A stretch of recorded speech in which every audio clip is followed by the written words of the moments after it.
श्रीलिङ्गमहापुराणे उत्तरभागे अथ 10मोऽध्यायः। सनत्कुमारुवाच भूय एव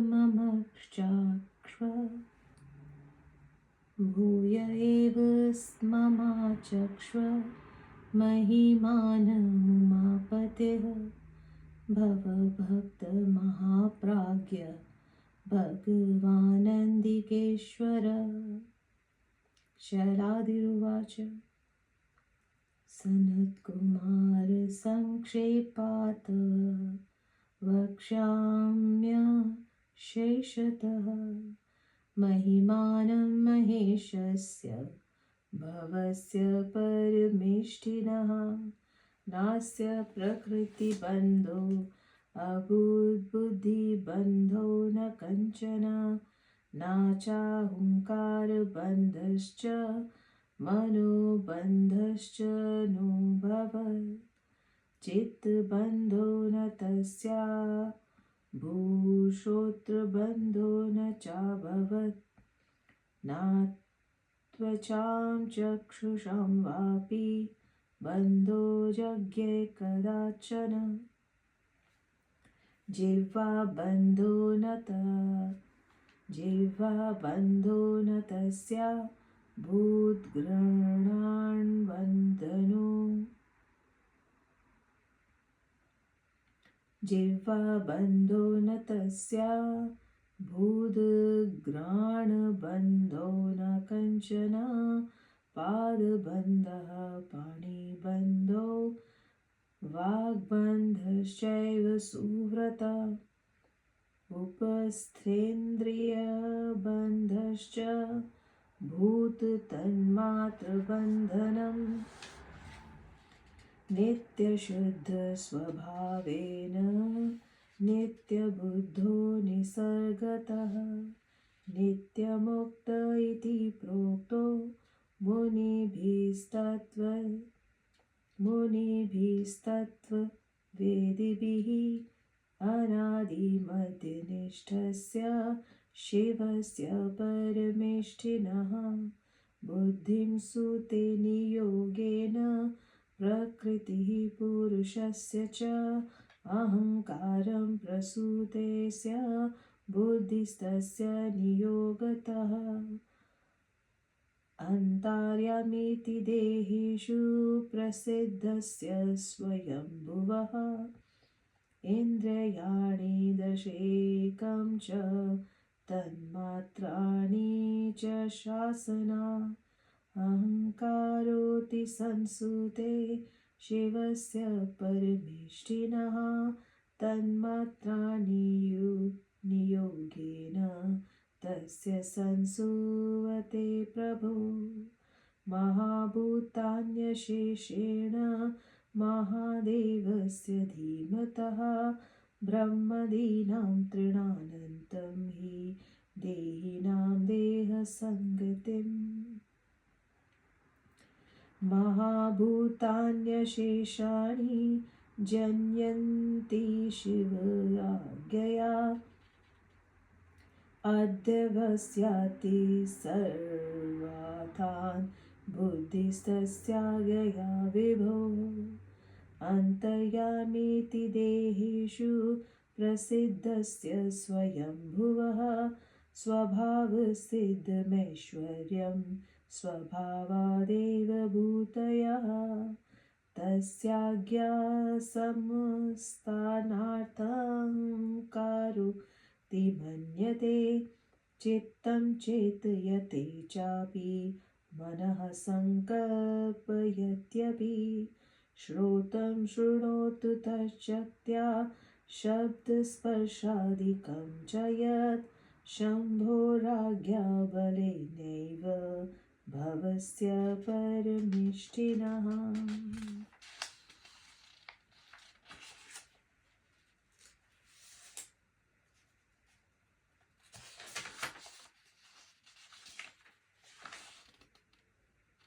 वचनं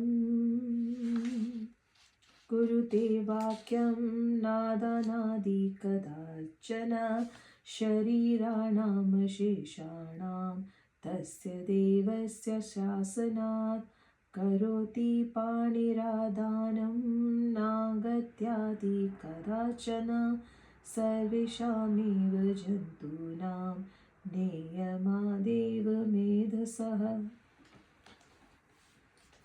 विहारं कुरुते पादो नोत्सर्गादि कदाचन समस्ते हि वृन्दाना शिवस्यैव नियोगतः उत्सर्गं कुरुते पौर्यान् वदेत् कदाचन जातो जातस्य सर्वस्य परमेश्वर शासना आनन्दं कुरुते शाश्वदुपस्थं वचनाद्विभौ सर्वेषामेव भूतानामीश्वरस्यैव शासनात् अवकाशमशेषाणां भूतानां सम्यक् पृच्छति अवकाशमशेषाणां भूतानां सम्यक् यच्छति आकाशं सर्वदा तस्य परं स्यैव शासनात् निर्देशेन शिवस्यैव भेदः प्राणादिभिर्निजय बिभर्ति सर्वभूतानां शरीराणि प्रभञ्जनः निर्देशादेव देवस्य सप्तस्कन्धगतो मरुत् लोकयात्रां वहत्येव भेदैः स्वेरावहादिभिः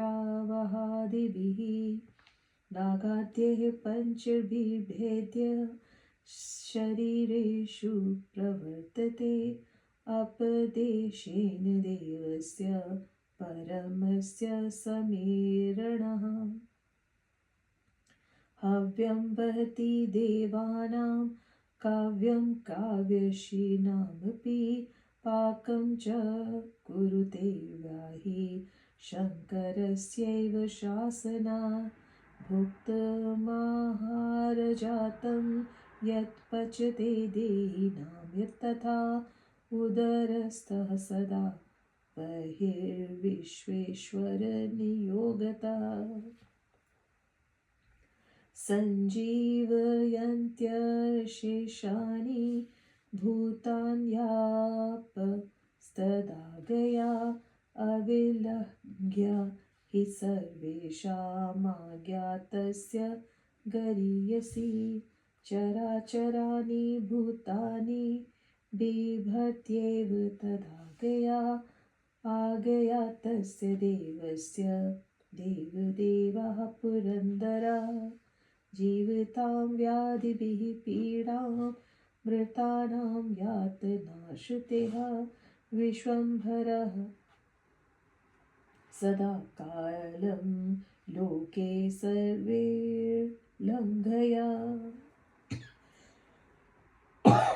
देवान् पात्य सुरान् हान्ति त्रैलोक्यमखिलं स्थितः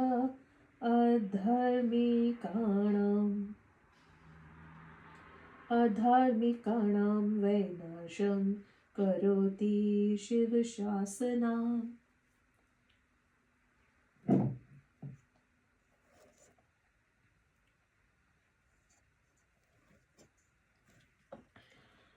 मज्जयत्याज्ञया तस्य पाशबध्नाति चासुरान् पुण्यानुरूपणं सर्वेषां प्राणिनां सम्प्रयच्छति वित्तं वित्तेश्वरस्तस्य शासनात् परमेष्ठिनः उदायास्तमये कुर्वन् कुरुते कालमागया आदित्यस्तस्य नित्यस्य सत्यस्य परमात्मनः।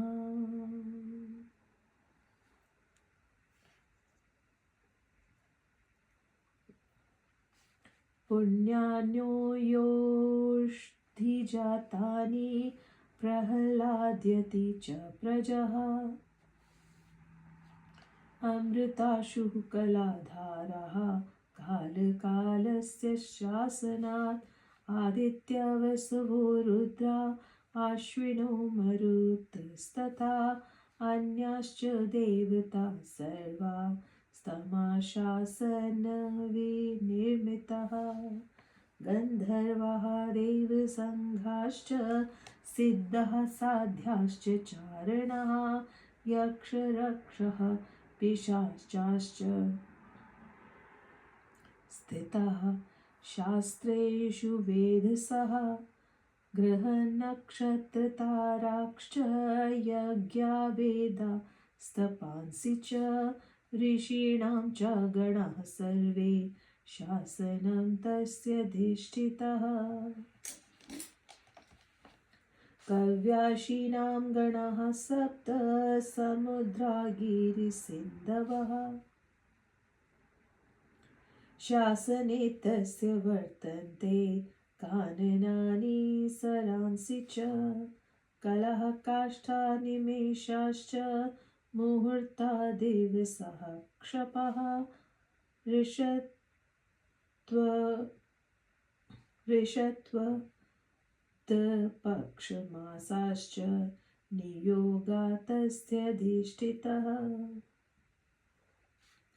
युग्मन्वन्तरणयस्य शम्भोस्तिष्ठन्ति शासनात् पराश्चैव पराधाश्च कालभेदास्तथा परे देवानां जातयश्चाष्टौ तिरश्चा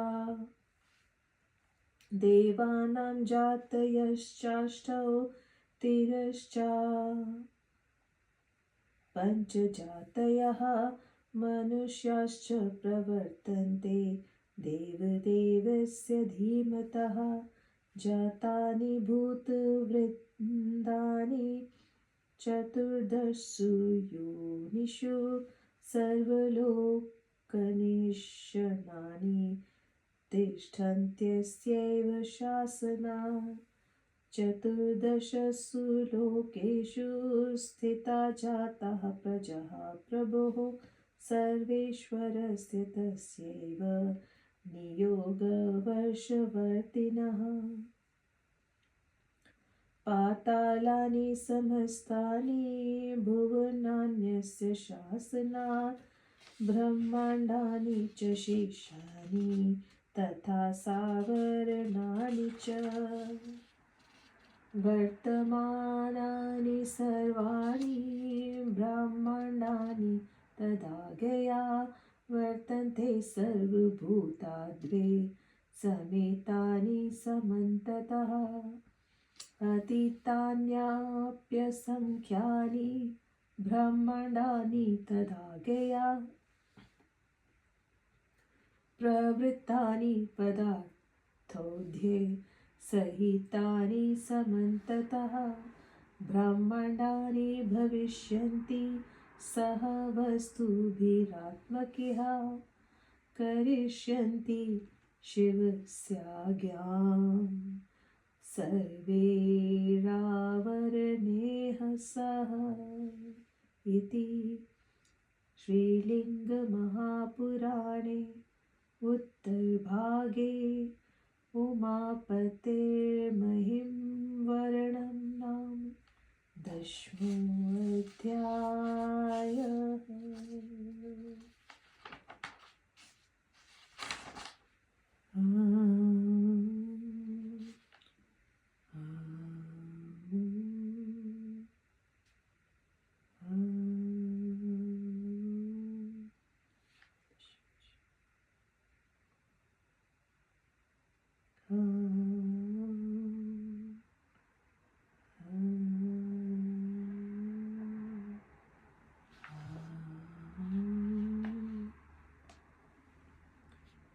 श्रीलिंग महापुराण के उत्तर भाग के 10वां अध्याय में उमापति शिव के महात्म्य का वर्णन तथा शिव के आदेश से ही सृष्टि पालन आदि सभी कार्यों का संचालन। सनत कुमार बोले, हे शिव भक्त, हे महाप्राज्ञ, हे भगवान, हे नंदिकेश्वर, आप उमापति शिव जी की महिमा का पुनः वर्णन कीजिए। शैलादि बोले, हे सनत कुमार, मैं परमेष्ठी भगवान परमेश्वर की संपूर्ण महिमा को आपसे संक्षेप में ही कहूँगा। इन शिवजी को प्रकृति का बंधन तथा बुद्धि का बंधन कभी नहीं हुआ। इसी प्रकार अहंकार बंधन तथा मनोबंधन भी इन्हें नहीं हुआ। उन्हें ना तो चित्त का बंधन हुआ, ना तो श्रोत्र का बंधन हुआ। उन्हें त्वचा और नेत्र का भी बंधन नहीं हुआ। हे सुव्रत, उन शिव को जिह्वा, घ्राण, पाद, हाथ, वाणी, ज्ञानेन्द्रिय और शब्द आदि 5 गुणों का भी कोई बंधन नहीं हुआ। तत्वेता मुनियों ने नित्य शुद्ध स्वभाव के कारण उन शिव को नैसर्गिक रूप से नित्य बुद्ध तथा नित्य मुक्त बतलाया है। आदि मध्य तथा अंत से रहित परमेष्ठी पुरुष रूप शिव की आज्ञा से प्रकृति बुद्धि को उत्पन्न करती है और पुनः उन्हीं शिव के आदेश से इस प्रकृति की बुद्धि अहंकार की उत्पत्ति करती है। अंतर्यामी रूप से देह में स्थित रहने वाले प्रसिद्ध स्वयंभू परमेष्ठी शिव के आदेश से अहंकार 10 इंद्रियों, मन तथा शब्द आदि तन्मात्राओं को उत्पन्न करता है। उन्हीं धीमान प्रभु महादेव के आदेश से ये तन्मात्राएं आकाश आदि महाभूतों को उत्पन्न करती है। तदंतर शिव की आज्ञा से यह सब महाभूत ब्रह्मा से लेकर तृण पर्यंत देहधारियों के देह को उत्पन्न करते हैं। उन्हीं सर्वव्यापी शिव की आज्ञा से बुद्धि समस्त अर्थों का निश्चय करती है। देहों में अंतर्यामी रूप से प्रसिद्ध स्वयंभू शिव का ऐश्वर्य स्वभाव सिद्ध है और उनकी विभूतियां भी स्वभाव से ही है। उन्हीं शिव की आज्ञा से अहंकार सभी अर्थों का स्वायत्तीकरण करता है, चित्त स्मरण कराता है और मन संकल्प करता है। कान उन्हीं की शक्ति से श्रवण करता है। उन्हीं परमेष्ठी प्रभु शंभु की आज्ञा बल से ही शब्द स्पर्श आदि जो भी है वह अपने अपने विषयों में व्यवहार करते हैं। उन्हीं भगवान शिव के आदेश से सभी देहधारियों की वाणी बोलने का काम करती है। वह ग्रहण आदि का कार्य कभी नहीं करती।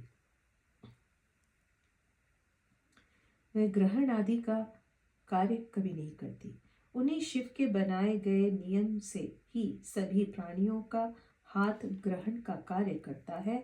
वह चलने फिरने का कार्य कभी नहीं करता। शिव के आदेश से सभी प्राणी समुदाय का पैर गमन कार्य करता है। वह मल आदि का उत्सर्जन कभी नहीं कर सकता। उन परमेश्वर के आदेश से संपूर्ण प्राणी समुदाय का गुदास्थल उत्सर्ज कार्य करता है। वह बोलने का कार्य कभी नहीं करता। उन्हीं सर्वव्यापी ईश्वर के वचन तथा आदेश से सभी प्राणियों की ज्ञानेन्द्रियां सदा आनंद प्रदान करती है। उन्हीं परमेश्वर के आदेश से आकाश सभी प्राणियों को अवकाश प्रदान करता है।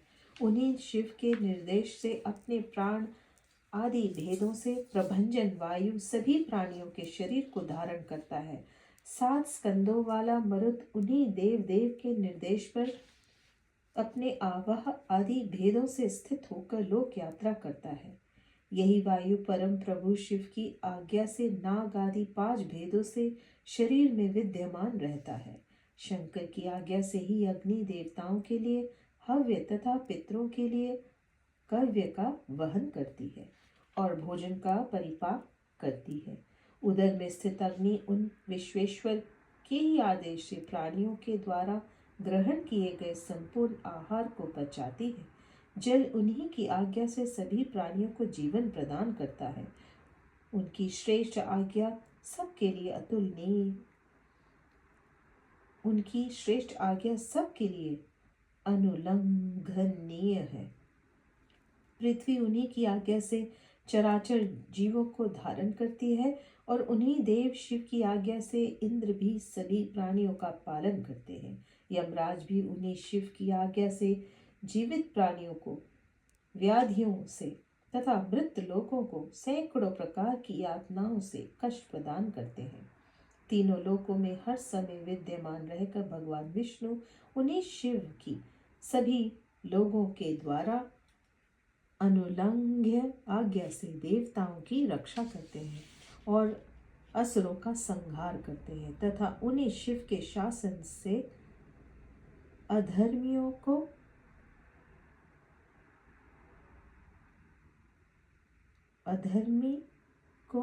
का नाश करते हैं। उन्हीं शिव की आज्ञा से वरुण देव अपने जल से सभी लोगों को संतुष्ट करते हैं। उन्हीं की आज्ञा से असुरों को अपने पाशों से बांधते हैं तथा बाद में जल में डुबा देते हैं। उन परमेष्ठी शिव की ही आदेश से धन के स्वामी कुबेर समस्त प्राणियों को उनके पुण्य के अनुसार धन प्रदान करते हैं। उन्हीं शाश्वत तथा सत्य स्वरूप परमात्मा की आज्ञा से सूर्यदेव उदय तथा अस्त रूप कार्य को करते हुए काल निर्धारण करते हैं। काल के भी काल शिव के ही आदेश से कलाधार चंद्रमा पुष्पों औषधियों तथा जीवों का आनंदित करते हैं। सभी आदित्य वसुगण समस्त रुद्र दोनों अश्विनी कुमार मरुदगण तथा अन्य समस्त देवता उन्हीं शिव के शासन से विनिर्मित है। गंधर्व देव समुदाय सिद्ध साध्य चारण यक्ष राक्षस तथा पिशाच शिव के ही शासन में स्थित हैं। ग्रह नक्षत्र तारा यज्ञ वेद तप तथा ऋषिगण यह सब उन्हीं के शासन में अधिष्ठित है। पितरों के समूह सातों समुद्र पर्वत नदियां वन तथा सरोवर भी उन्हीं के शासन में रहते हैं। कला काष्ठा निमेष मुहूर्त दिन रात ऋतु वर्ष पक्ष तथा मास उन्हीं के अनुशासन में अधिष्ठित है। उसी प्रकार युग मनवंतर पर परार्ध तथा दूसरे अन्य काल भेद भी इन्हीं शंभु के शासन से प्रवर्तित होते हैं। उन्हीं बुद्धि संपन्न देव देव के शासन से देवताओं की विद्याधर आदि 8 जातियां पशु पक्षियों की 5 जातियां तथा मनुष्य प्रवर्तित होते हैं। सभी लोकों में रहने वाले इन देवता आदि 14 योनियों में उत्पन्न सभी प्राणी समूह इन्हीं शिव के शासन में रहते हैं। 14 लोकों में स्थित रहने वाली सभी प्रजाएं उन्हीं परमेश्वर प्रभु शिव के शासन के अधीन रहती हैं। पाताल आदि समस्त भुवन तथा जल आदि आवरणों से युक्त ब्रह्मांड इन्हीं के शासन से स्थित है। ब्रह्मा विष्णु रुद्र आदि सभी से युक्त समस्त वर्तमान ब्रह्मांड सब प्रकार से उन्हीं की आज्ञा से स्थित है। उन्हीं की आज्ञा से असंख्य ब्रह्मांड अनेक पदार्थों सहित उत्पन्न हुए और समाप्त भी हो गए। इसी प्रकार आगे होने वाले अनेक ब्रह्मांड होंगे और वह अपने सभी पदार्थों तथा आवरणों के साथ शिव की आज्ञा का पालन करेंगे। इस प्रकार श्रीलिंग महापुराण के अंतर्गत उत्तर भाग में उमापति महिमा वर्णन नामक 10वां अध्याय पूर्ण हुआ। नमः शिवाय शिव जी सदा सहाय। ओम नमो भगवते वासुदेवाय शिव जी सदा सहाय। ओम नमः शिवाय।